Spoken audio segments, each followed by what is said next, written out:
जैसे कि आप लोगों को पता है कि आजकल शादियां जो है वो चल नहीं पा रही है, बहुत जल्दी जो है शादियों में डाइवोर्स हो जाते हैं एंड उसके बाद में अलग अलग तरीके की लिटिगेशंस फाइल होती हैं लड़की की तरफ से लड़के की तरफ से, एंड उसका फेट भी कुछ निकल के ज्यादा सही नहीं आता। तो ऐसे में क्यों ना प्री नैप एग्रीमेंट जो है वो बने। जैसे कि बाहर की कंट्रीज में प्री नैप एग्रीमेंट जो है वो बिल्कुल लीगल होता है, वैलिड होता है। बहुत सारी अब्रॉड की कंट्रीज हैं, वेस्टर्न कंट्रीज हैं, जहाँ पे ये अग्रीमेंट बनता है शादी से पहले। तो इस अग्रीमेंट में क्या होता है कि सारी चीजें डिस्कस होती है कि इन फ्यूचर अगर मैरिज नहीं चल पाई या कहीं पे ब्रेकडाउन हो गया तो फिर चीजों को कैसे सेग्रीगेट करना है, या डेट है या फिर कोई पैसे हैं तो वो किस तरीके से बटेंगे दोनों पार्टीज के बीच में। अब इंडिया में ये जो प्रीनैप अग्रीमेंट की मैं बात कर रहा हूँ ये इनवैलिड है, कोर्ट्स इसको नहीं मानती है, चाहे आपने नोटराइज करवाया हो या फिर जो भी चीजें करवाई हो। तो ये अग्रीमेंट जो है इंडिया में बिल्कुल वैलिड ही नहीं है। अब इस अग्रीमेंट की रिक्वायरमेंट क्यों है? इस अग्रीमेंट की रिक्वायरमेंट इसलिए है क्योंकि बहुत सारे केसेस होते हैं जहां पे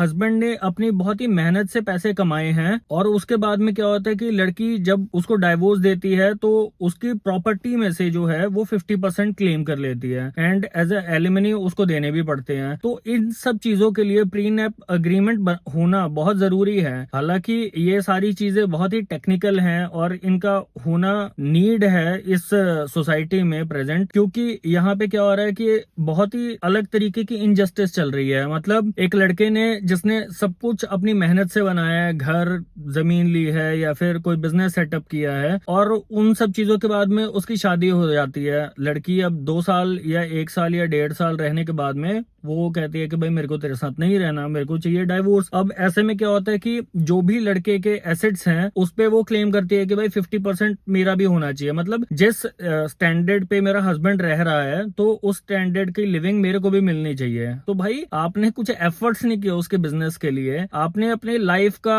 1 साल या 1.5 साल या 2 साल दिया है और उस टाइम पीरियड को लेके आप कहती हो कि भाई इसकी प्रॉपर्टी में हमारा भी उतना ही हिस्सा बनता है। तो मतलब ये जस्टिफाइड कैसे है, ये इसको आप कैसे जस्टिफाइड करोगे? तो इस सिनेरियो में क्या है कि प्रीनैप अग्रीमेंट होना चाहिए। प्रीनैप अग्रीमेंट शादी से पहले बनता है जहां पे ये दोनों चीजें जो है रिटर्न में रहेंगी कि भाई कितना डेट है हस्बैंड पे, कितना डेट जो है वो वाइफ पे है, कितने कितने कर्जे हैं दोनों के ऊपर, एंड दोनों के क्या क्या एसेट्स हैं। और अगर कल को ये मैरिज नहीं चलती है या फिर कभी इन फ्यूचर डाइवोर्स हो जाता है तो प्रॉपर्टीज जो है, जो भी एसेट्स हैं, वो किस तरीके से डिवाइड होंगे दोनों पार्टीज में, बच्चों को लेके किस तरीके से डिवीजन होगी, और अगर कोई कर्जा है तो वो किस तरीके से डिवाइड होगा। लेट्स से कि हस्बैंड वाइफ ने जो है एक घर लिया एंड घर खरीदने के बाद में वो जो उसका कर्जा है घर का वो दोनों के ऊपर बराबर है, मतलब उसके इंस्टॉलमेंट्स इक्वली पे कर रहे हैं। तो अगर इक्वली पे कर रहे हैं तो अगर कल को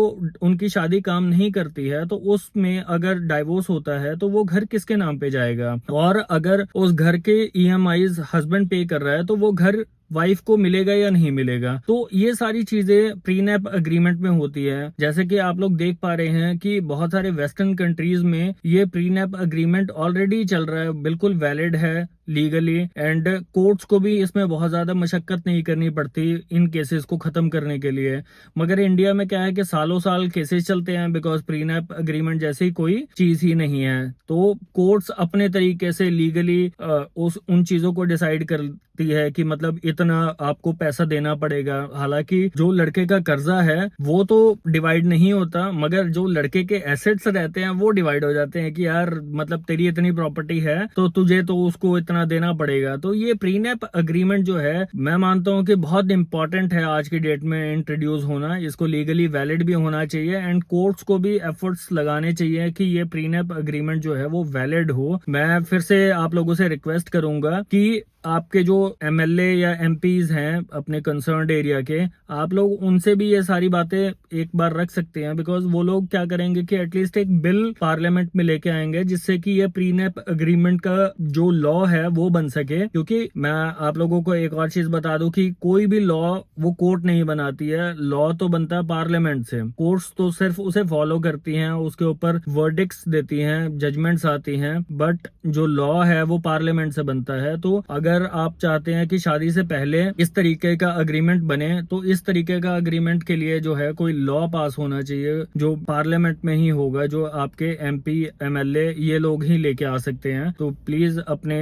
कंसर्न को जो है वो अपने जो कंसर्न्ड एरिया के, मेरा ये कहना है कि ये जो प्रीनैप एग्रीमेंट है ये हमारे देश में भी लागू होना चाहिए, बिल्कुल वैलिड होना चाहिए। बिकॉज झूठे केसेस से लड़कों का तो बिल्कुल फायदा नहीं होता, ना उनके घर वालों का होता है, बट लड़की का भी कोई खासा फायदा होता नहीं है। उसकी भी उम्र निकलती है, उसे भी लिटिगेशन में पड़ना पड़ता है। तो प्रीनैप एग्रीमेंट रहेगा तो उसमें सारे क्लॉज रहेंगे कि शादी में कितना खर्चा हुआ, कितने पैसे लिए गए, कितने पैसे दिए गए, ताकि सबका पहले से रिकॉर्ड हो। ऐसे नहीं है ना कि कोई भी लड़की मुंह उठा के किसी दिन पहुंच जाते हैं पुलिस स्टेशन में कि जी एफआईआर दर्ज कर दो, मेरे साथ तो मार पिटाई हुई है, चाहे शादी में कोई एक नया पैसा भी ना दिया हो, और फिर भी वो जो है एफआईआर में लिखवा देंगे कि 8 लाख रुपए दिए, 10 लाख रुपए दिए, सोने की चेन दी। तो ऐसे में कोर्ट्स कैसे एनालाइज करेगी कि भाई उसकी बातों में कितनी सच्चाई है, कितनी नहीं है। तो इन सब चीजों को सम अप करने के लिए, इन सब चीजों को खत्म करने के लिए ये बहुत जरूरी है कि इंडिया में भी प्रीनैप अग्रीमेंट्स जो है वो वैलिड हो एंड लीगली बाइंडिंग हो।